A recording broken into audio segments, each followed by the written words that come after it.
হয়নি। উৎসব করে পারি আমরা কোনো সহযোগিতা করতে পারি না।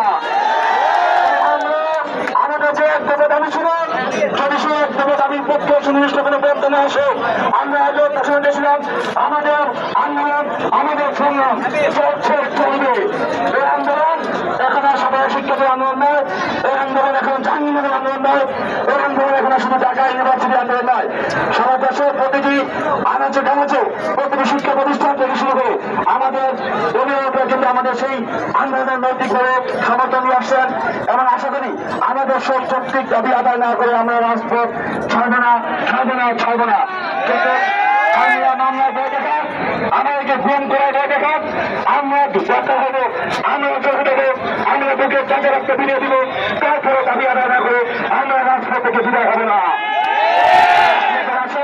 একটু কাছাকাছি আসুন, আমাদের আগামী দিনের যে কর্মসূচি সেটি আমরা এখানে ঘোষণা করবো, সেটা শুনে আপনারা এখান থেকে রওনা হবেন। আমাদের আশেপাশের প্রাইভেট ইউনিভার্সিটি শিক্ষার্থী, সিটি ইউনিভার্সিটি শিক্ষার্থী, গণবিশ্ববিদ্যালয় শিক্ষার্থী, আমাদের গণস্বাস্থ্য মেডিকেল কলেজের শিক্ষার্থী, সারা সরকারি কলেজের শিক্ষার্থী এবং আশেপাশের অনেক স্কুল কলেজের শিক্ষার্থী আমাদের সাথে বসেছে। আমরা আমাদের অন্তরে সুযোগে তাদেরকে ধন্যবাদ এবং কৃতজ্ঞতা জানাই। আপনারা দেখেছেন শক্তি আন্দোলনের সাথে থেকে আপনারা আপনাদের ভাইদের পাশে দেখেছেন, আপনারা আপনাদের বন্ধুর পাশে দাঁড়িয়েছেন, এর জন্য ধন্যবাদের ভাষা আমাদের জানা নাই। এখন এই বছর আপনাদের সামনে সংক্ষিপ্ত কিছু কথা বলবেন ইংরেজি বিভাগের সপ্তম আবেদনের শিক্ষার্থী আরিফ মাহমুদ।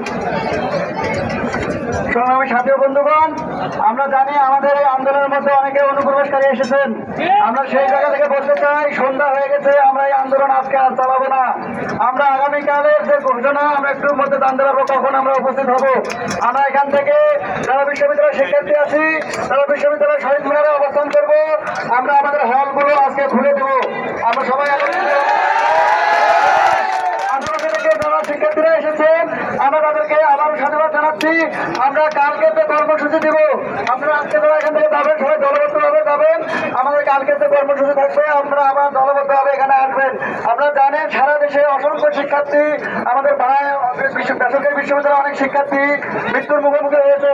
আমরা আমাদের ভাইয়ের রক্তের উপর দিয়ে আমাদের যে আন্দোলন, সেই আন্দোলন ফলাফল না পাওয়া পর্যন্ত আমাদের আন্দোলন চলবে। আপনারা কালকে সংহতি জানাবেন। কালকে যারা আছে আশেপাশে সবাই